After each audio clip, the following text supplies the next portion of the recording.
Hi everyone. So what is the difference between a glass kiln and a ceramic kiln? Well, that's a question I've had quite a few times, both from people who have kilns already and those who are looking to buy their first kiln. Some years ago, I dabbled in pottery and I had a ceramic kiln, but I made the decision to actually sell that and get a glass kiln. And the question is, did I do the right thing?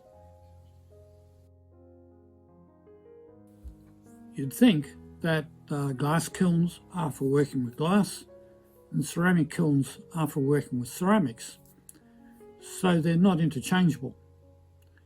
But like all things, it's not quite that black and white.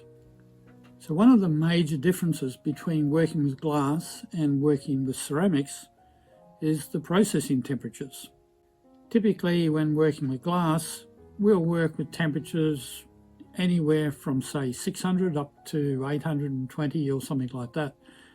The lower temperatures obviously are for slumping glass, and sometimes we go lower to fire on low fire decals. Higher temperatures for things like fusing, and even higher temperatures for things like combing or raking and casting glass. While I'm no expert in working with ceramics, the time that I spent working in ceramics and pottery wasn't that long. I do know that the range of temperatures that you use with ceramics is quite broad.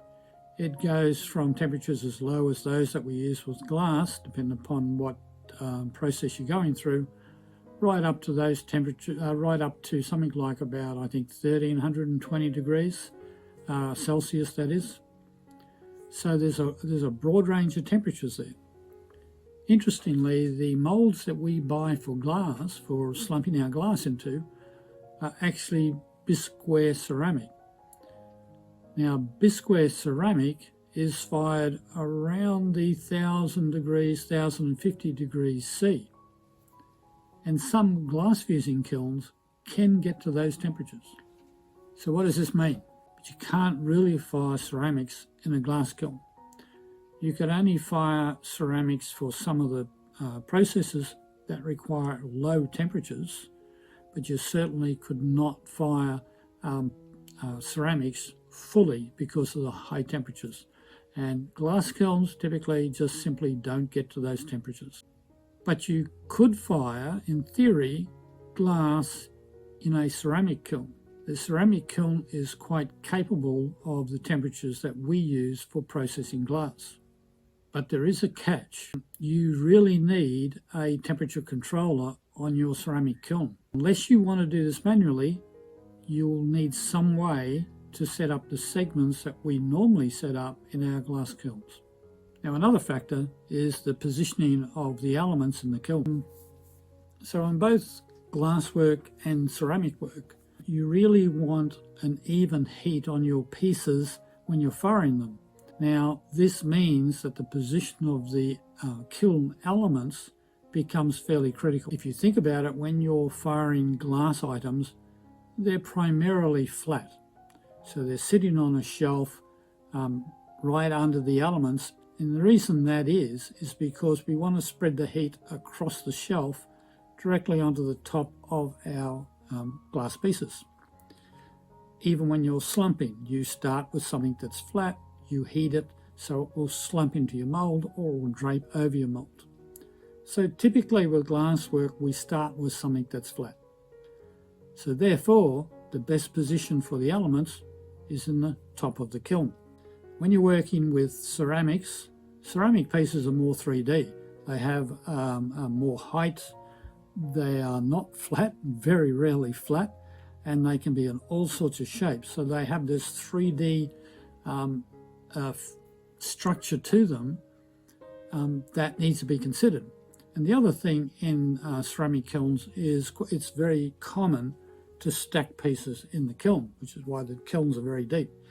And those stack pieces, which we can't do with glass really, if you try and stack glass, you're not going to get very good results.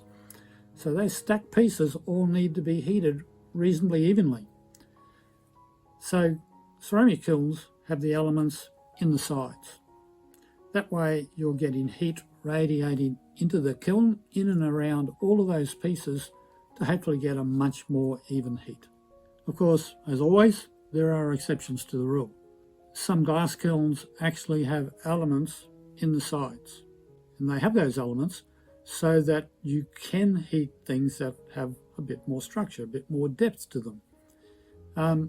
And that is generally things like casting. So you have a mould sitting in there. You don't want just heat on the top of that mould, you want heat on the sides of it as well. Now, to complicate your decision process, there is a kiln called a dual media kiln, which is specifically designed and built to deal with both ceramics and glass. Now, the question in this video is, what's the difference between a glass kiln and a ceramic kiln?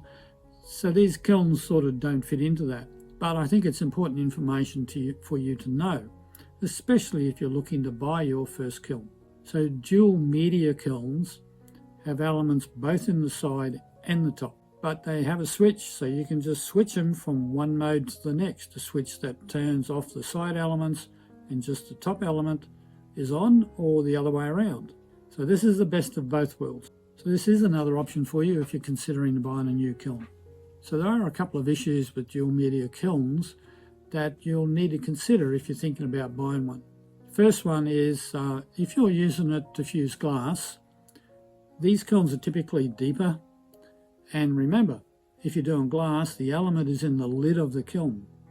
So putting your shelf way down the bottom is not going to work. So you need to be able to elevate that shelf up to and close to that top element. That's not particularly difficult. There's a lot of different types of kiln furniture available, so that's not a particularly difficult problem. If you use one of these kilns to fire ceramics instead of glass, the top element in the kiln is actually off. The heat actually has an effect on that top element. The top element will have a shorter lifespan. So one of the things to consider is that if you buy one of these kilns, you may be replacing that top element more often. So in summary, if you're thinking about using your glass kiln to do some ceramics, and that is probably to do your own moulds, because the moulds that we use in glassware are typically bisque ceramics, so they're fired to a bisque stage. If you're thinking of doing that, there's a couple of things to consider. First of all, obviously you've got to have a glass kiln that's capable of getting up to those temperatures, and that's up around 1050 centigrade. Now, some kilns will do that, but it's the top of their range. So it means you're firing your kiln at the top of its range. By doing that, you're putting a lot of stress on the kiln, and obviously shortening its life. Depending upon you and how you look at this, that may be an acceptable thing, but from my point of view, I'd rather just go and buy the moulds. So when it comes to firing glass in a ceramics kiln, you have more options. Raising your shelf high enough so that it's close to the top element is not really a problem. And if you do already do ceramic work, you've probably got all of the kiln furniture that you need to do that. Obviously, your ceramic kiln will need to have some fine control on the temperature, such as being able to set segments, which I think a lot of modern kilns do. If you've got an older kiln, you'll have to work out how you're going to maintain the temperatures and control the kiln. So if you've got a ceramic kiln and you're thinking of doing glass in it, and it doesn't have an element in the lid or the top of the kiln, then there is one potential way of getting around that, and that is to slow down the processing. So if you take more time to get up to your processing temperature, it'll give the glass more time to heat evenly. So as I said, like all things, it's not black and white. It really depends upon you and what you're trying to do. So basically, if you've got a ceramic kiln and you're thinking about doing some glass work, then you're in luck. You can probably do that within certain limitations. But if you've got a glass kiln and you're trying to do some ceramics work, I think you're out of luck. I certainly wouldn't be bothered trying to do that. It's really not worth the wear and tear on your kiln to be taking it up to those high temperatures. If you seriously believe that you're going to be doing both glass work and ceramic work, then I think you should seriously consider one of those dual media kilns. So if you do go down the track of buying one of those dual media kilns, I'd really love to know just how it goes for you.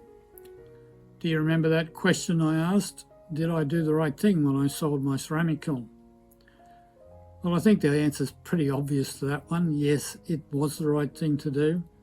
The ceramic kiln just simply would never have been suitable for what I was wanting to do at the time.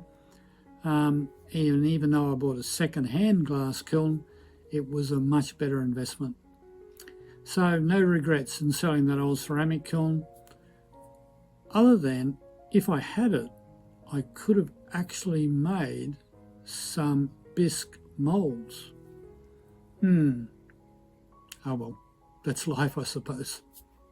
Anyway, I hope that's been of some assistance. Any questions, put them in the comments section below. And until the next video, I'll say bye for now.